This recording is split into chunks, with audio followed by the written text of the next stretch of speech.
It's time for a Big Blue Kickoff Live. Nobody can ever tell you that you couldn't do it, because you did. On Giants.com. You know what I saw? New York Giant pride. And the Giants mobile app. 17-14 is the final. One touchdown, we are world champions. Believe it, and it will happen. Part of the Giants Podcast Network. Let's go out there like a bunch of crazy dogs. Have some fun. Hello again, everybody, and welcome to Friday's edition of Big Blue Kickoff Live, presented by Cadillac, the official luxury vehicle of the New York Football Giants. Paul Dottino and Matt Citak with you as the Giants prepare for Monday Night Football in Foxborough against the New England Patriots, a team that is 10-2 and has won 9 in a row. And, of course, this is also a big game for the Giants in that we know Charlie Bullen, the outside linebackers coach, will make his debut as a defensive coordinator. We just heard from him a few minutes ago. He told us he's never called plays before. So that could be certainly a very interesting facet of this game. If you're not listening to us live, you can catch our entire podcast network on the Giants mobile app, podcast platforms everywhere, and at giants.com/podcasts. We come to you from the Giants podcast studio presented by Hackensack Meridian Health. Keep getting better. Now, the only thing we got out of offensive coordinator Tim Kelly regarding Jackson Dart, as you folks know, he did clear concussion protocol yesterday, is that he is cleared and they are trying to get him ready. Mike Kafka, the Giants head coach, will talk in about 20 minutes right before practice, and he will make any lineup announcements that are going to have to be made. So at the moment, we cannot tell you if Jackson Dart is starting in New England, and I just want to be very clear about that because I'm sure a lot of people are making assumptions both ways. Yeah, so in the second half of the show, we might be able to talk a little bit more about it if Kafka, announces that Jackson is starting. But as of now, we don't know with 100% certainty, so we don't want to speak as if it's going to happen, and then 20 minutes from now, Kafka surprise us and say it's not happening. So, but it's good that he's obviously cleared the protocol. We thought it was trending in this direction when on Wednesday Kafka told the media that he would be a full participant, which typically is the last stage before a player clears the protocol. So it's good to see that he has just progressed his way through and is at least health-wise clear to return. Because as we've seen, right now in Houston, C.J. Stroud missed 3 games because of a concussion. So obviously concussions are nothing to mess around with. So it's just good to see that he's been medically cleared and good to go in that regard. Now, the other 2 players that we'll be keeping an eye on specifically today, Kayvon Thibodeau and Dexter Lawrence. We do not have any information about what their status may be right now. Again, Coach Kafka may also say something about practice, whether or not they're expected to work, maybe limited, maybe full, maybe not at all.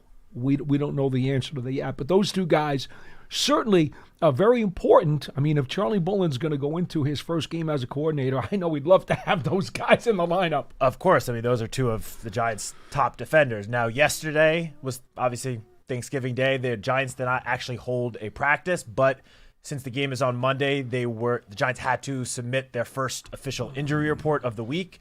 So yesterday's injury report was a projection, but it was projected that both Dexter and Kayvon would not have participated. Kayvon's obviously missed the last 2 games with a shoulder injury. Dexter, clearly something happened during last week's game.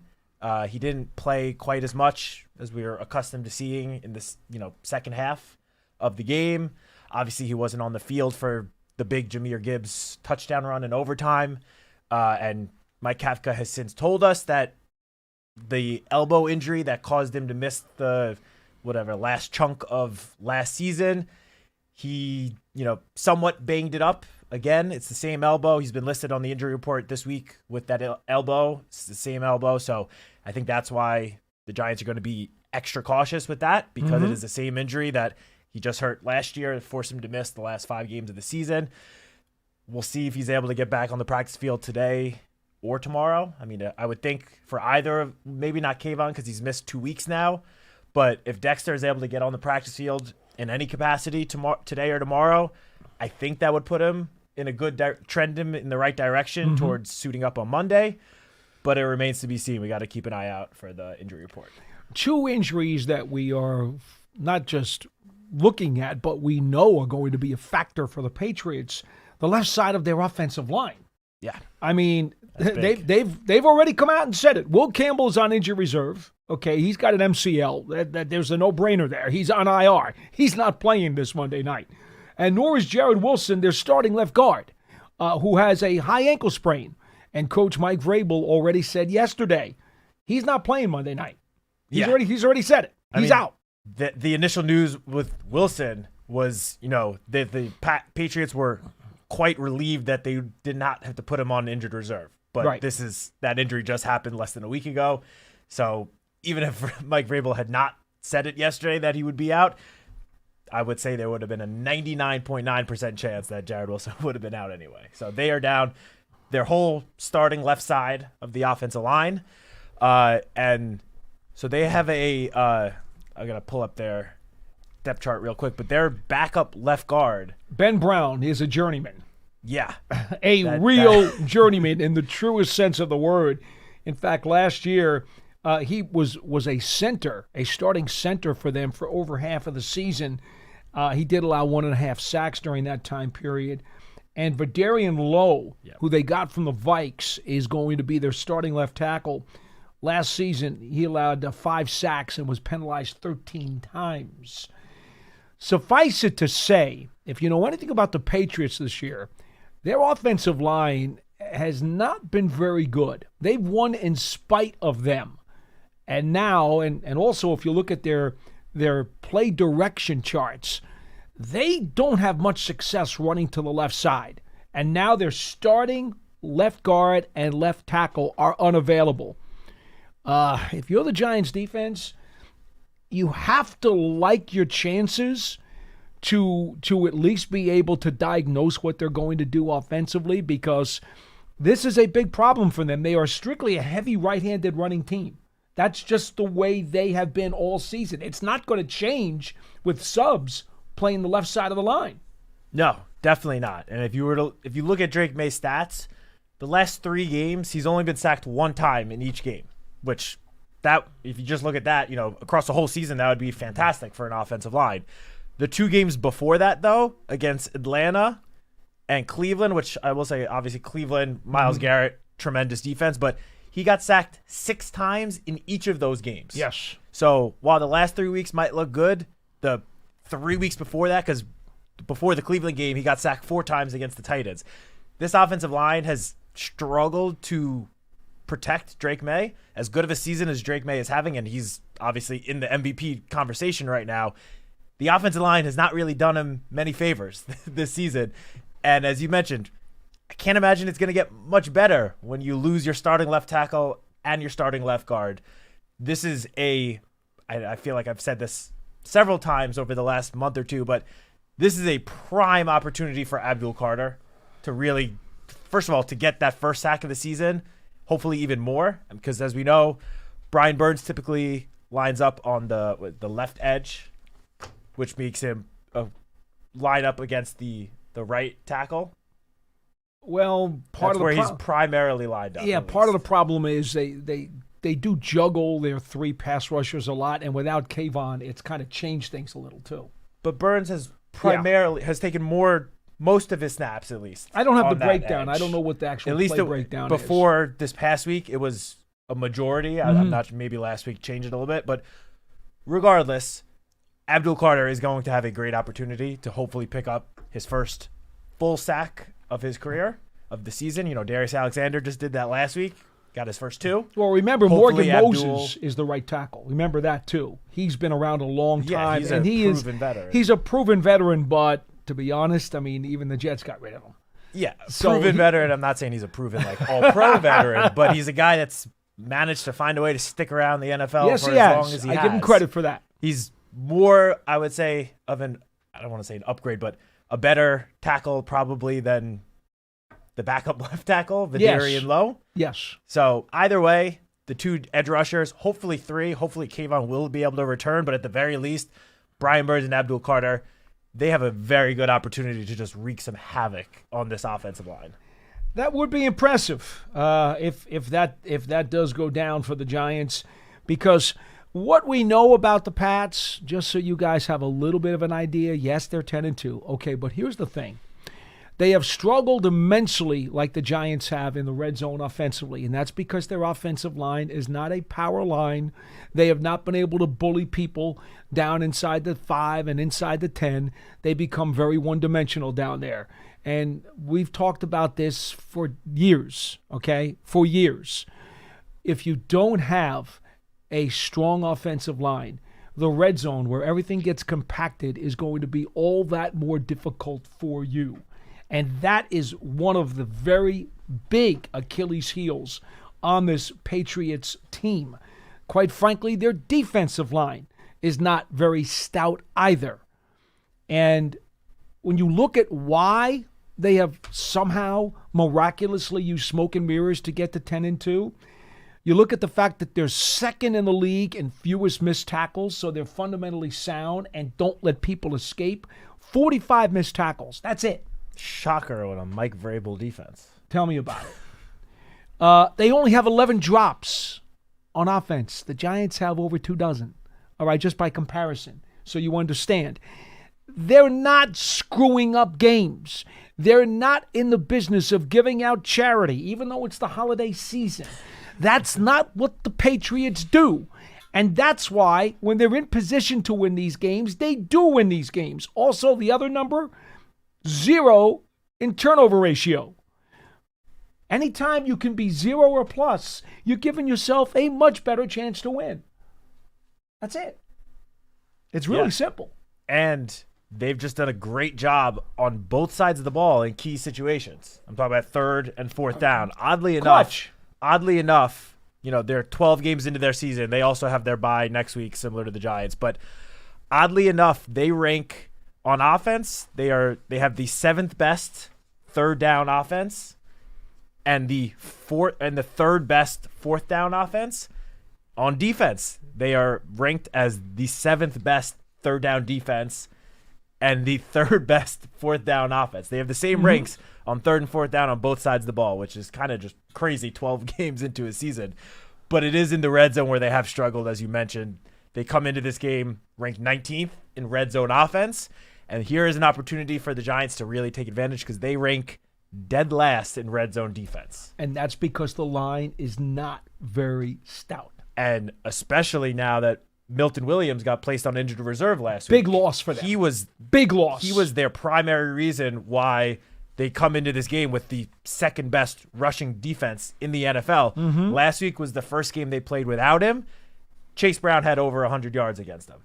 That's not a coincidence. Nope. This came after, I believe, no running back had more than 58 yards against them in any game. And then they lose Milton Williams, and Chase Brown goes off. So definitely not a coincidence there. The defensive line definitely took a hit without him. So maybe this is an opportunity for Tyrone Tracy to keep it rolling. He's been on, a bit of a hot streak these last 2 games.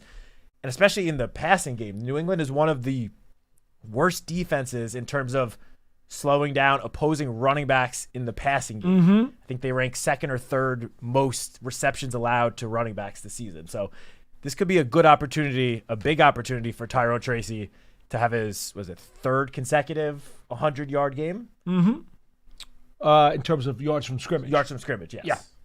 Yeah, you mentioned the running back, 65 receptions against the Patriots this year. Coming into this week's action, 2nd most among defenses in the league.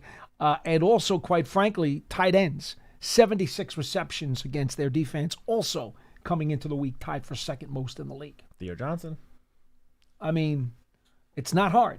You want a game plan against this team. It's not hard. So okay, but it's about being clean with your execution. For sure. But speaking of the tight ends, Theo Johnson, over the last 3 games, he has set new career highs in receiving yards twice. First, a couple of weeks ago, 3 weeks ago, and then he beat it this past week in Detroit. But over the last 3 games, he ranks, I believe it's 2nd or 3rd among all tight ends in receiving yards over the last 3 weeks. And I believe it's 15th overall in the NFL over the last 3 weeks in terms of receiving yards. He has looked, especially this last week in Detroit, that one catch where he jumped up and high-pointed it, that was a probably the best catch I've seen him make in his short NFL career. He is really developing into a great contested catch option in the passing game. Obviously, he's had his issues with drops this season, but I feel like the drops have come on kind of the easy passes, and then he's going up and making these really difficult, impressive receptions while contested. So that's fair. So hopefully, again, similar to what I just said about Tracy, this is a very good matchup for Theo to keep this recent hot streak going. Let's see if they can do it. Now, the reason that the Pats in some ways have such good defensive numbers despite not having a very stout defensive line is because, quite honestly, they've been able to score very, very often thanks to Drake May, who has had a sensational season. They're averaging 26 points a game, 7th in the league. And by the way, he has one dynamite safety valve in Hunter Henry. Henry with 41 catches, over 500 yards. He's caught 5 touchdown passes. He has been a very important bailout guy when the protection breaks down. And that's where Drake May, obviously he's got Stephon Diggs there. Diggs, quite frankly, I'm not going to do this because I've been doing this now for the last 3 weeks. I've been going over some of the Giants' offensive numbers compared to the team they're playing. And the Giants' offensive numbers come out very favorable, certainly comparable, if not favorable. So I want you folks to understand, Wan'Dale Robinson's actually having just as good, if not a better year than Stephon Diggs is having. Just so you guys are aware of that.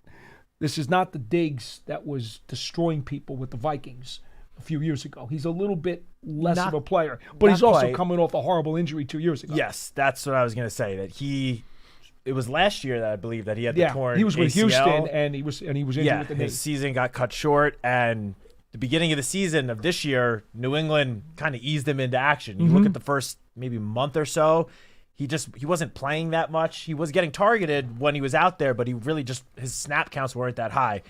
Those have increased as they've gotten further and further along the season, and he's gotten further removed from the injury. He's now playing basically a full-time role, and you're right that he's not quite the same as, the Stephon Diggs from the Vikings a couple of years ago, but he's looked pretty darn good most weeks. He is definitely the leading receiver for New England in terms of receptions and yards. I agree that Hunter Henry is definitely the safety blanket, but the thing that I found interesting is Drake May's really spread the touchdowns out to like all the pass catchers on the New England offense. Hunter Henry has 5, Kayshon Boutte has 5. But then Diggs has 3, Demario Douglas 3, Matt Collins 2. Then you get into, Travion Henderson with 1 and other guys. But I don't know if you saw this stat. I saw this because of Dan Salamone upstairs, who's a big Dan Marino guy. But I get it. Drake May is only the second quarterback ever joining Dan Marino to have 9 consecutive games with a passer rating over 80 and leading the team to victory, because the Patriots are obviously on this 9-game winning streak. That's true. He's had an 80-plus passer rating in every game. Second one to do it. The last one to have close to this many games was Lamar Jackson, who had 8 games with a win and an 80-plus passer rating, and that was his first MVP season back in 2019. So we mentioned Drake May in this MVP discussion. Obviously, he's got some stiff competition with that quarterback in Los Angeles that seems to have drank from the fountain of youth this year, Matthew Stafford, but he's firmly in the MVP conversation, and for good reason. Yeah, I don't dispute that for 1 second. I think he certainly is a viable candidate. I think Daniel Jones is a viable candidate for the Colts. By the way, did you happen to notice? They said he had a sore leg, right? So he plays the game last week against Kansas City, and he's fighting a sore leg. And then afterwards, they check him out. And they say, oh, you have a fractured fibula. That does not sound fun to play through. Whoa! I am telling you, no, that does not sound the least bit fun. But certainly we wish all the best to Daniel as he continues to have a wonderful season with the Indianapolis Colts. Our number is 201-939-4513. If you'd like to give us a call, we will be here until 1:30. We continue to monitor the situation outside here at the practice facility. And it looks like we do have some information. It says here... this is from our very own John Schmelk. Yeah, John is Giving out us there the listening to updates. Kafka. He says, I don't know if this is actually a quote from Kafka or not, but he is indicating that Kafka has said Dart will get all the reps in practice now that he is back. I mean, that And he is working his way back. if you're getting all the reps, I would assume that barring some sort of setback, that would put him in line to start You would on think. Monday night. Kafka has also said Banks and Newbin will be in full today at practice, so that's a good return for both of those defensive backs. And he, quote, feels good, unquote, about Dexter Lawrence making it back. So that's what we have at this point. Yes, without using the words Dart is going to start, I see here he says Dart doing well, working his way back. Yeah. I'm going to assume, again, folks, this is not 100%. We don't have the words Dart will start. We don't have those words. But I would assume, unless there's some type of setback, when you say the guy is working well his way back or doing well, I would assume he's on target. But we'll have to see. Yeah, especially because on Wednesday, Kafka told us that both Jackson and Jameis would be getting some of the reps with the first team offense. Now, John is telling us that Kafka said that Jackson is going to get all the reps. If they're not letting Jameis take first team reps in practice today, that makes me think they clearly expect Jackson to be the one starting. Yeah. So hopefully that will continue to be the case, and everything will be exactly as the Giants are planning it. And on Monday Night Football, the country is going to get to see two of the more exciting young quarterbacks in this league be on opposite sides of the field. And I know this, not that anything the network feels is of consequence to those in the building, but I guarantee you the TV people would be very happy to have May and Dart doing battle. Oh, yeah. I mean, any chance you have an opportunity to watch two up-and-coming quarterbacks. Now, obviously, Drake May in year two, obviously further along than Jackson is as a rookie, but nonetheless, two up-and-coming quarterbacks on the younger side that, you know, hopefully will be two of the faces of the league for the next decade plus. Fingers crossed, at least for Jackson. Mm-hmm. But yeah, it's definitely going to be one of the more entertaining quarterback matchups I think we will see all season. John, on our end of things. John also sends us a message that Kafka has said he's going to put new defensive coordinator Charlie Bullen into some live situations in practice to call plays. And that's a good thing to do. You know, Coach Bullen told us a little while ago that even though he's never called plays before, during practice, he said, when you're on the sidelines, you're part of the staff, you think like if you were maybe to call a play, how would you deal with this? What would you want to do? He said you always are preparing in that regard. So I get it. It's not the same, but Mike is going to do what he can to prepare him. Yeah, I mean, that's all you can do for a guy getting ready to call deep plays on defense for literally the first time in his coaching career. But it was very clear from hearing Charlie speak, he's grateful and very excited for this opportunity. I mean, it is a chance for him to show, you know, that he can do more than he has been doing as a coach in the NFL. I, for one, am excited for him. I mean, I don't know about you, but I think Charlie is probably the most personable position coach that at least I have encountered in my 7 seasons here in terms of how he's been around the building for these last, 2 season and a half. So I'm excited for him. He also ran some tackling drills the other day at practice. He said, that you'll see that periodically sometimes. Sometimes they'll do individual tackling drills. Sometimes they'll do them as a unit with the team. He said that's something that you'll see every once in a while. They thought as a staff, and he, much like Kafka, talked about the cooperation between the staff. The staff has had a lot of universal input, if you will, with a lot of what these guys are trying to do as they've had to change some roles. Tim Kelly, of course, now being the OC, and Bullen now being the DC under interim head coach Mike Kafka. And he was saying that, as a staff, we kind of thought, maybe this wouldn't be a bad idea. Work on some fundamentals, work on some techniques with their tackling drills, because after all, the other day, again in Detroit, they had some very costly missed tackles. Yeah, for sure. And I've seen on Wednesday, I saw a lot of people online making a big deal out of the tackling drills. I mean, it is something, as Charlie said, that they do sometimes. It's not like, yes, there is a reason why they did it this week after what happened in Detroit in terms of the missed tackling, but there have been practices throughout the last, at least since I've been here, 7 seasons, where they would just, do this a random week, practice their tackling. So, well, I understand some people trying to make a big deal out of it. It's not out of the norm for them to be, practicing tackling occasionally throughout the season. All right, we'll go to the phones at 201-939-4513. Time for you guys to join in on the fun. We go to Marty from Manahawkin, and a happy late Thanksgiving to you and all the viewers and listeners out there. Thanks for calling in today. Yeah, same to you, Paul, you and your family and everybody. Paul, do you have any information on this 6'6" tight end they brought in during the week? Anything, you have anything on that? I did not see him out there today, so if he came in for a visit, he is probably just one of those ones. International player. Oh, the international guy he's talking about. Maximilian May. Oh, yeah. He came in a few days ago, didn't he? Yeah, I believe that was on Monday. It was a while ago. I'm sorry. We go day by day here, Marty. When you start talking about something that happened a few days ago, that's already in the rearview mirror. Yeah, what do I know about him? You're right. He is 6'6". He's a big guy. He's huge. I saw him walking in the hall the other day, okay? But no, what do I know about him as a player? I honestly don't have any information. Syracuse guy. Yeah, me neither. I was going to say, yes. In 61 games across 5 seasons at Syracuse, he had 9 receptions for 60 yards and a touchdown. He's a blocker for sure. Yeah. I mean, just look at him. You can tell he's a blocker. But I mean, look, he's taking the extra practice squad spot you get for the exemption for being an international player. So, could he?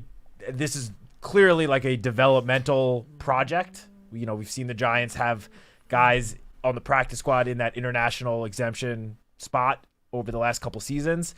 So it's clearly I would say a long-term project where if he ends up contributing down the road, great. And if not, it's a pretty low-risk move. Marty, the only thing, and I can't comment directly, I know that's probably more of what you want, but the only thing I will add is that they gave up the international spot that Jude McAtamney had. Right. That's that exemption spot. They gave that up. Jude was released so that they could put this tight end in that international spot. Now, that's probably because they signed the kicker, Saul, about a week and a half ago to the practice squad. So they had McAtamney, Saul, and Koo, 3 kickers in the building. That's pretty unusual, to be honest. There were at least a couple of days where before Graham was put on IR where there were 4 kickers on the roster. So they thought enough of this tight end's physical prowess, I suppose, that you know what? We got 3 kickers in the building. We don't need to do that. Why don't we just kind of swap out the kicker with for the tight end? That probably tells you something that they think there's something there. But I wouldn't be shocked if he plays this year. I can't imagine. Can't imagine he would play it before the season's over. Yeah, it's a long shot, definitely. All right. Well, hey, thanks for the info. That's more that's been told about him than in the press. So I'm glad you. Sometimes, Marty, these names just become that little tiny piece of transaction type in the paper, and unfortunately, you're right. We should probably do a better job of letting you in on some of those things. I was gonna say the assistant coaches speak tomorrow, so that would be a good opportunity to find out a little bit more about him. But there was no replacement for Tim Kelly as the tight ends coach, so I don't know if he's going to go out there to speak since he already spoke today as offensive coordinator. I don't think he's going out there. So then, and that would be the guy to ask about Maximilian. So. Anyway, thanks, Marty. Yeah. Thanks, guys. Take care. 201-939-4513. Just to be a little general here, we could tell you, and this is not a secret, every week during the season, they'll bring in, almost every week, they'll bring in a van, and it's got 1, 2, 3, 4, 5, could have 6 guys who come in and they get a workout, they get an interview, they get a physical, and in a lot of cases, they'll swap out a practice squad roster spot. And so these transactions, they really do go deep under the radar, okay? They really do. And that's no disrespect to any of those players, because for those guys, it means the world to them that they even got to step into an NFL facility. So I don't want to besmirch them in any way, but these transactions tend to be ones that go so deep under the radar that nobody really pays much attention to them. Now, on the other hand, sometimes guys are brought in during these visits during the course of the year because they're truly looking for that short list, figuring that if somebody gets hurt at a particular position on the roster, they need to be able to call somebody up right away. And they don't want to have to wait. They don't want to have to look around what's available. No, we know X player is available as a receiver or as a tight end. We got a need for it. We're calling that guy up. We're getting him in here Monday morning. And that's the way sometimes this goes. You're trying to find guys on the short list, and then other times you're simply looking to maybe swap out a practice squad player because you just think that there may be something there that you might want to have down the road. Yeah, I was going to say, and, especially in a season like this, obviously the Giants are 2-10, eliminated from playoff contention. So it could be an opportunity, especially coming out of the bye, that last 4-game stretch, to just get a look at someone that maybe the Giants had some level of interest in, but never really had an opportunity to bring in previously, add that guy to the practice squad, have him in the building for a couple of weeks and see if there's anything there. Because as soon as the season's over, within 48 hours of the season's being over, it comes out that, Giants sign X amount of players to those reserve future contracts. Right. Those are the guys that typically finish the year on the practice squad. You'll see a lot of them sign those reserve future deals. So no doubt, it could be someone that the Giants just want to get somewhat of like a head start to get them in the building for thinking about next season and training camp, preseason, to see if they can sort of develop a guy like that into someone that could actually contribute and make the roster next year. I think one of the things that I'll be looking forward to during the course of this offseason, and I don't want to really get too deep into this because we're not going to look ahead at the draft yet. But over the course of the last month or so, whether it's practice squad guys or guys who come in and maybe, get a practice squad spot, looking forward to 2026. I'm interested to see if they think they've got a developmental receiver. Cambry has played some special teams, gotten activated. We heard Coach Gobriel talk about him this morning, saying, hey, he works hard, he's smart, he's tough. We gave him a chance. He went in there, did what he was supposed to do, did his job, he was good at it. These are the kinds of things. Dante Miller, still on the practice squad, hasn't had a chance yet. I hope at some point he gets one, okay? These are the kinds of things that as you whittle down the end of your schedule, you want to keep these things in the back of your head and saying, hey, yeah, that guy did this, that guy did that. He had a chance to play, and look what he did. Because in the offseason, you're going to want to think, well, maybe he's a guy you're going to want to keep around and maybe give a chance to during the offseason program and say, hey, if you step up here, you got a chance to be something with us. Yeah, 100%. By the way, just a quick update. What do we have? I just heard from Dan Salamone. Yes. It is confirmed that Mike Kafka said Jackson Dart will start on Monday. It is confirmed. He confirmed it. He's getting all the first team reps today and tomorrow. Obviously barring some freak accident or whatever, Jackson Dart will start Monday night. Okay. Well, there you go. So now we do have the confirmation. Dart will start against the Pats. Well, that definitely makes the ESPN people happy. I think it makes all of us happy. I've seen a lot of people on Twitter, on, some even analysts and stuff say there's no reason for the Giants to bring Jackson back at all this year. Just put him on ice for the rest of the season. I, for one, could not disagree more with that, because this is a rookie quarterback who has 7 games of experience under his belt. That's it. It's not like, if you want to talk about the Washington situation with Jaden Daniels, that one I can understand a little bit more, because he had an entire full season last year, led Washington to the NFC Championship.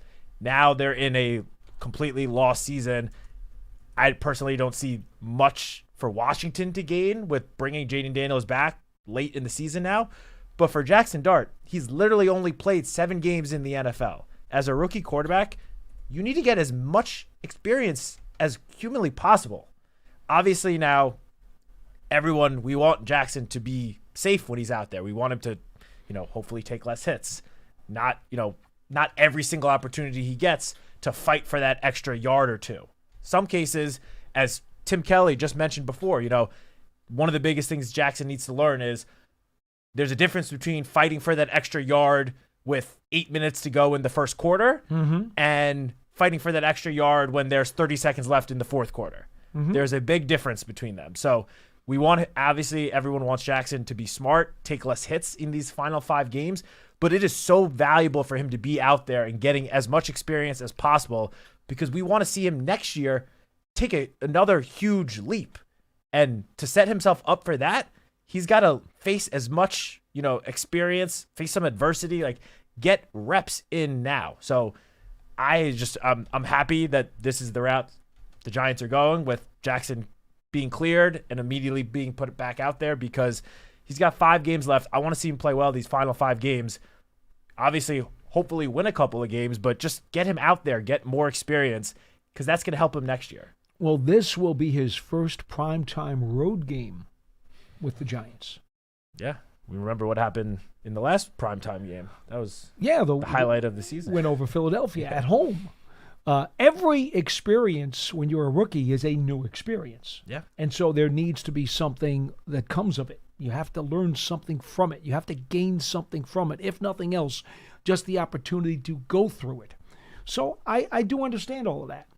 Just as a matter of contractual information, Daniel Bellinger is a free agent at the end of the season. So is Chris Manhertz. So Theo Johnson will be here. But the other 2 guys are going to be unrestricted free agents at the end of the year. And now you have Thomas Fidone coming off an injury, which he's wearing a boot these days. Okay. Also a 7th-round rookie that has not played much outside of special teams this year. And I honestly, I don't question his toughness after coming off 2 ACLs at Nebraska. No. Very tough guy. I don't question Fidone at all. I know he will be back.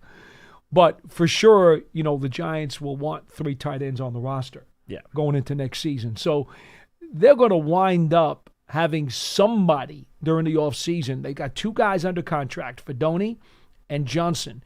They're going to want to have a 3rd tight end under contract. So maybe even more than that. Well, for sure, you probably have 5. Go to training camp. You go with 5. Yeah. Yeah. But my point being, this is a chance to take a look at the international player at tight end. And, maybe he becomes one of those guys who sticks around on a reserve deal. Yeah. You just don't know.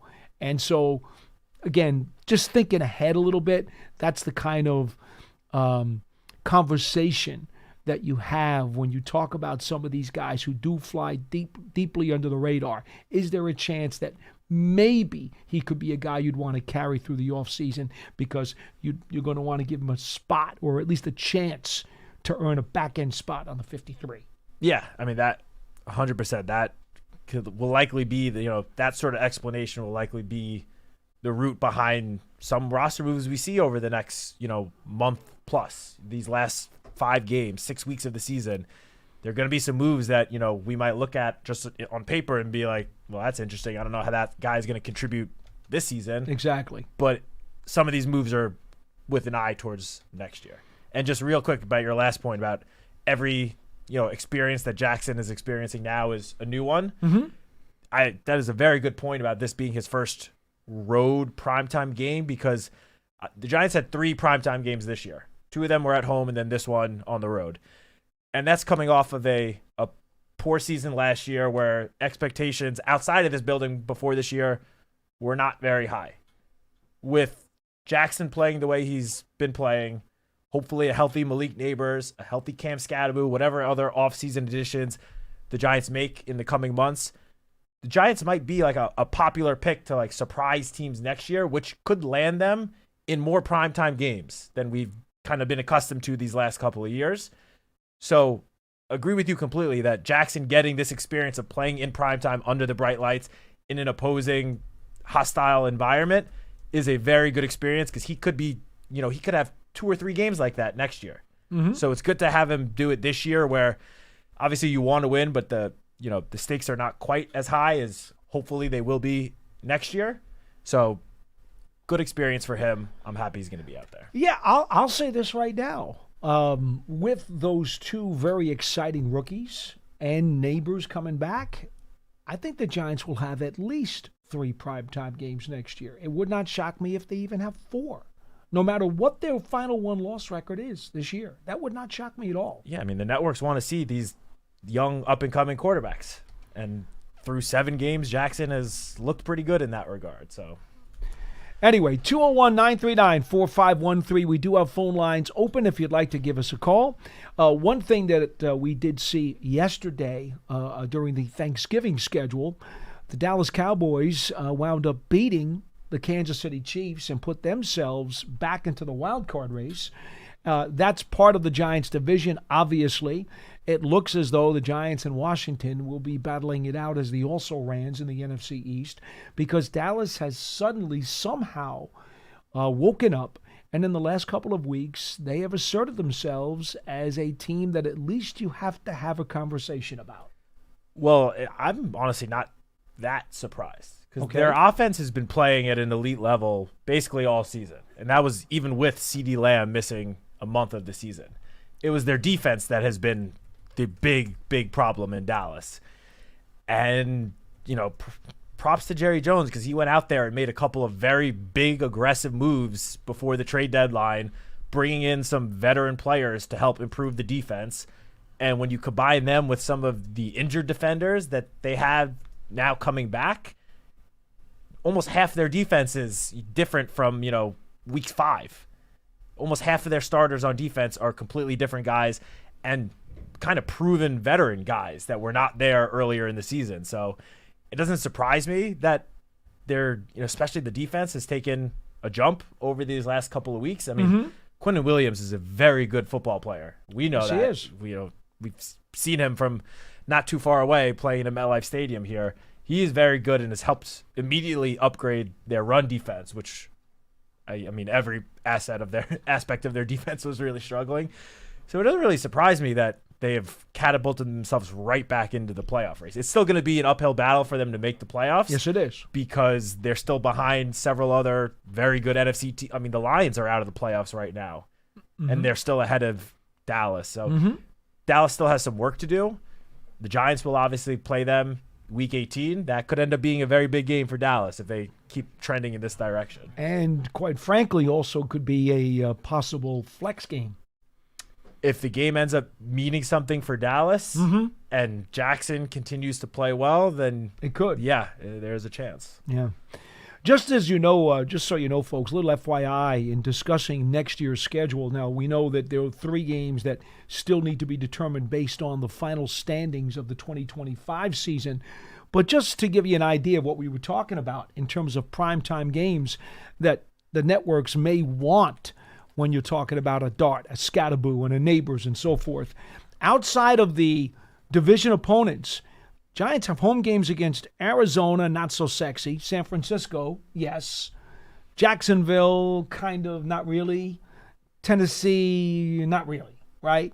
But then on the road, Indianapolis, oh my goodness, what a storyline there. If DJ re-signs there. What a storyline. Giants at Colts. Yeah. That would be one storyline that some network exec is going to be foaming at the mouth to get. Oh, yeah. Giants are at Houston.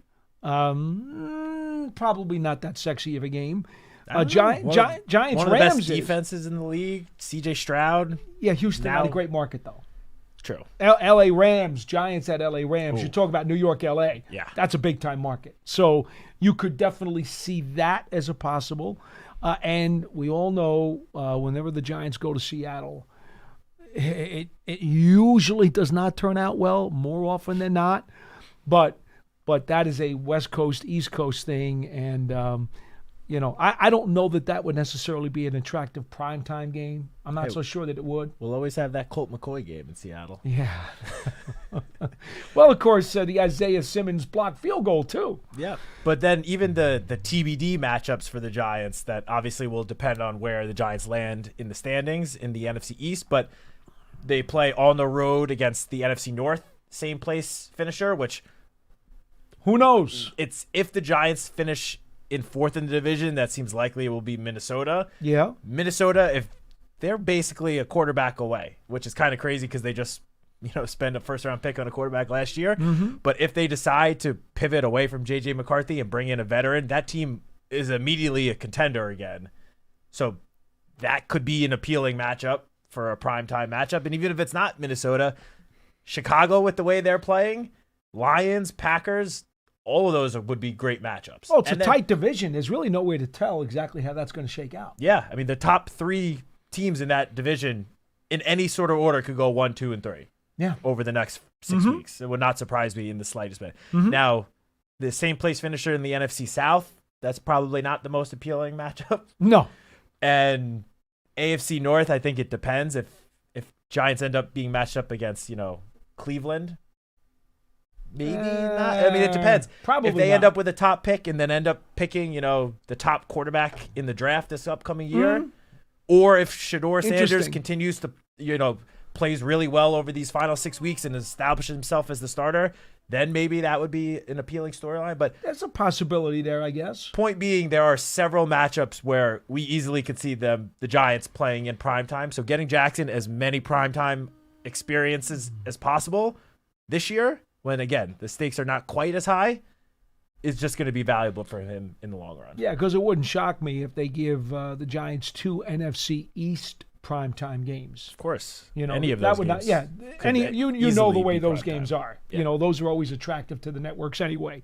And so the point is there are some other non-division opponents that you could see a network wanting. Yeah. So that's what we talk about with that. All right, let's go back to the phones and let's see who else do we have here. I went and I blew it off the screen. Rich in Virginia. Hi, Rich. You're next on the show. Godfather and Matt, always a pleasure. Happy Thanksgiving. You too. Thanksgiving was great. You too, Rich. So a question we've advocated for years in, my conference called Buds. Strategy coach. Even going back to TC in the TC days. Mike Kafka said the other day he's got people in the booth making those decisions, helping him out, et cetera, like when to challenge, et cetera. Do you know who's up in that booth, which coaches? Well, if you're talking about the strategic guys involved in the 2-point conversions and the guys involved in the flags for the video review, exactly. Those are different guys who are not technically part of the on-field coaching staff. Like when you hear about tight ends coach, running backs coach, et cetera, et cetera. I don't know technically if we're allowed to talk about those people, to be frank with you. I don't know that we are. I also I don't know who exactly. Oh, I know who they are. I just don't you think. know exactly I don't think we're allowed to talk about them though. Yeah, because technically they're not like in uniform coaches. They're the front office guys. They're advisors and they're part of the booth. I don't know that we're actually allowed to identify those names, so I don't want to step out of bounds here, Rich. Okay, I understand. I respect that. But what you're saying is they're not coaching staff per se. They are part of the staff. Well, part of football operations. They're part of the football operations staff. They're not like, suits who don't have anything to do with football. No, that's not the case. They are part of the football operations staff.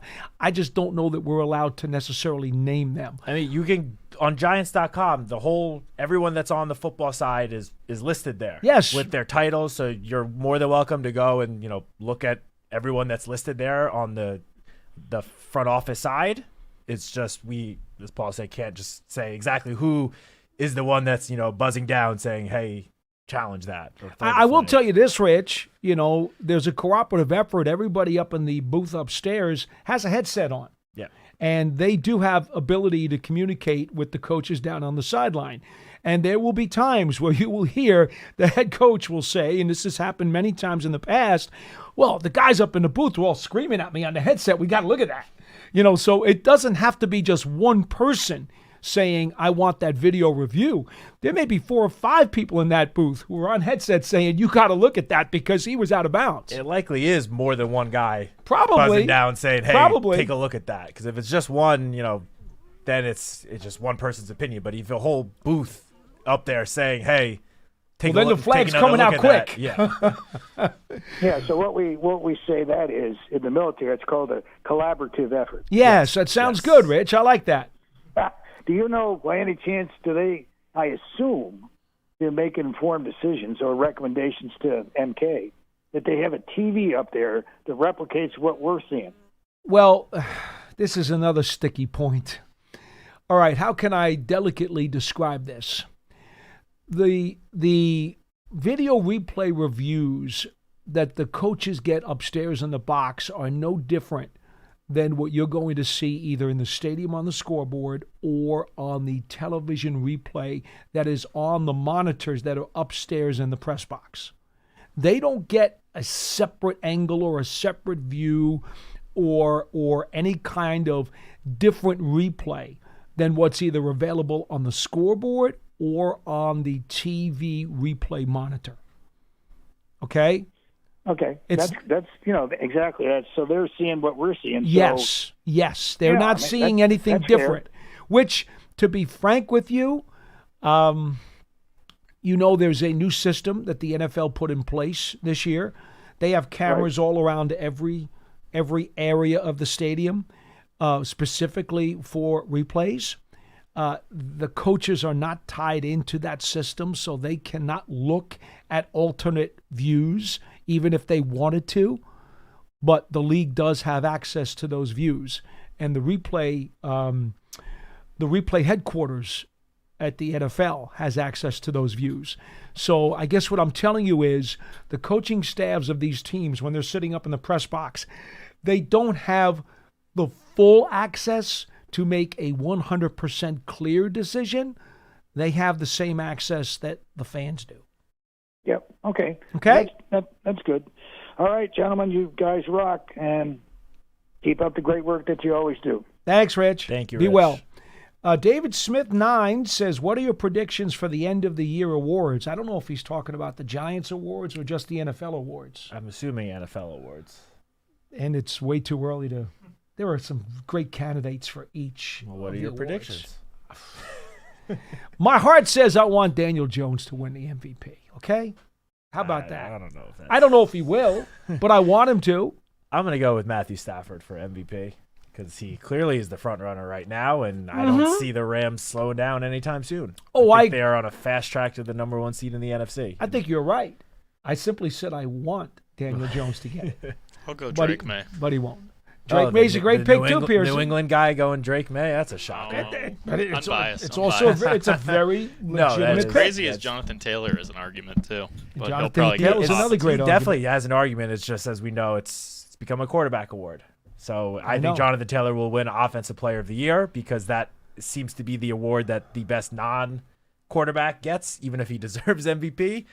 But, yeah, that is my pick for Offensive Player of the Year. Defensive Player of the Year, it's hard to say anyone other than Myles Garrett, who is on pace to, unfortunately, break Michael Strahan's sack record. Hopefully not. Hopefully not. Hopefully he slows down, but the guy's getting like 4 sacks a game. It's crazy. Who are they playing the rest of the way? Could you check that for a yeah. minute?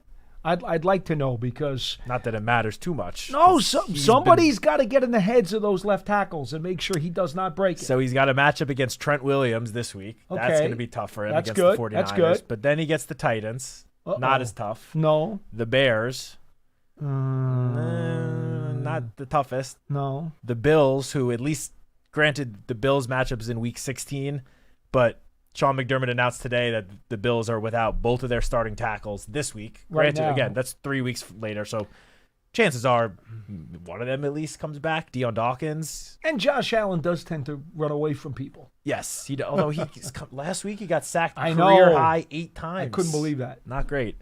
Then he's get the Steelers and finishes up against the Bengals. He's got a chance. He's definitely got a chance because he doesn't need that many more, unfortunately. But man. you never know. All right. Never know. Jan Bogacki 6134 says Jackson Dart will take less hits now because he doesn't want to miss games, plain and simple. That's certainly the hope. I hope, yes, I certainly hope he has learned his lesson because, look, if you ever watched the John Gruden quarterback class, and I think you have finally gotten a chance to see it, Gruden laced into him pretty hard and heavy.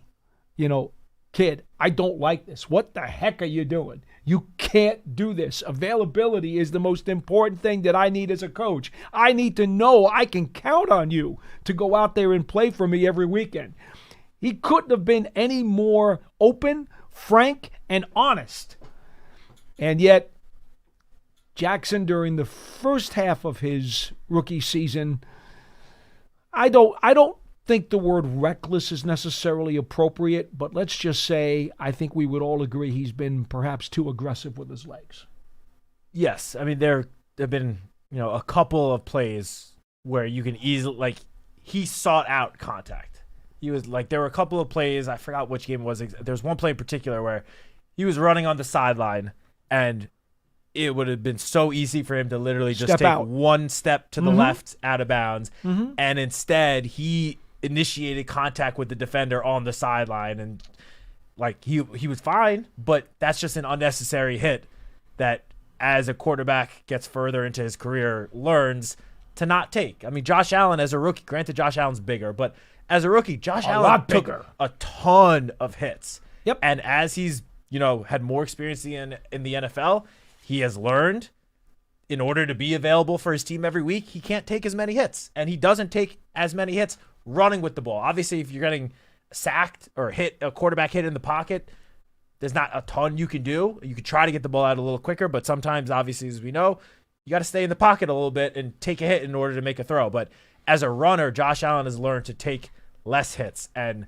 while it might be a little tough to see Jackson Dart doing that right now, just a reminder, he is 7 games into his rookie season. He will learn to do this, because we haven't heard from him yet. I'm assuming he might speak either today, or he will speak either today or tomorrow, but it's probably been killing him to not be out there with his teammates. And that's not a feeling that any athlete, anyone that's ever played sports, hates being hurt and not being able to play with their guys, with their brothers. So I would imagine that it's been killing him to not be out there, and hopefully a little bit of a learning experience to not quite take as many hits. I'm just looking back at his college numbers. 393 rushes. And again, we don't know how many of those were scrambles or designed rushes, but that comes out to over 8.5 rushes a game. Also, you have to keep in mind that counts all of the sacks. Yes. In college. In college, they do. Dumbest thing ever. I can't stand that. I call college play-by-play, and I can't stand that they do that. Yeah. So just keep that in mind. Yes. That's probably double, what I'd like to see as you're an NFL quarterback. But anyway, it is what it is. All right, folks, before we go quickly, I know Matt always posts all the stuff that comes up on Giants.com. Anything on the huddle this week that we should know about? Yes, we actually posted it before we left for Thanksgiving, or before everyone else left. We're obviously still here. But John spoke to Javon Holland. That interview, the video is up. It got posted on Wednesday. I don't believe, Pearson, correct me if I'm wrong, but I don't believe we're getting any new podcasts today. Brian Hoyer will either go up today or tomorrow, just kind of a Patriots preview. And then, Holland went up today, this morning. Oh, it was just today? Yeah. Oh, yep. Okay. Never mind. It was not Wednesday. But Javon has a great interview, talks about his interception last week and what the Patriots offense presents. He is a big personality that obviously has a ton of experience facing New England, coming 4 years from Miami. So he knows all about the Patriots. Granted, this Patriots team, a lot different than the Patriots team from a couple of years ago. But although Josh McDaniel is back, so, that's true. He's had his second tenure now with the Patriots. Anyway, that'll do it for today's edition of the program. Don't forget, the Giants are playing on Monday Night Football this week, so you can enjoy your Sunday watching all of the other teams around the league, whether you've got your special cable package or you have your local channels up. And we will be back once again, I believe, on Tuesday, correct? I believe Monday we are not going to have a show, right? Because we're short on staff. There's no show since everyone's either going to be in Foxborough or wherever they work. We're short on staff because we got to work the Foxborough game. So as a reminder, Monday Night Football, that starts, of course, was it 8:20 or 8:15? I believe 8:15. Yeah, 8:15 on Monday night Eastern time. So 2 hours prior, we'll have the WFAN Giants radio pregame show. Myself, Schmelk Barber, Tiki Barber. We'll also have the radio postgame show and the MSG Giants postgame show live All that stuff is available. And, of course, you can always go to the Giants app if you're in region, and you can hear the radio call as well with Bob and Carl and Howard. Yes, and just a heads up about next week, because obviously following the game, the Giants go on their bye week, finally, week 14. But I believe we have shows scheduled for Tuesday and Wednesday of next week, and then no shows Thursday and Friday because everyone in this building is getting some much-needed little time off, a little break. So just a heads up, there will be only 2 shows next week. Pearson, you can come in if you like. Nah, that's okay. Go vote for the Giants for Pro Bowl, though. Yes, Pro Bowl voting has begun. The Giants' social accounts have been putting out a lot of posts. All you got to do is retweet if you have a Twitter account. 1 retweet equals 1 vote. So go vote Brian Burns, Jackson Dart, whichever Giant you want. Go vote him to the Pro Bowl.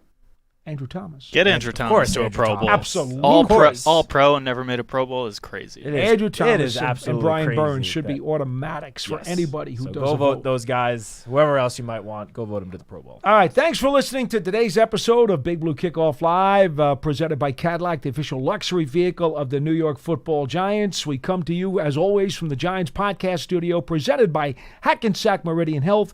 Keep getting better. For Matt Citak and Pearson Butler, our producer, I'm Paul Dottino. Again, happy late Thanksgiving, everybody. Enjoy your weekend. And Giants football coming up on Monday night. Take care, everybody.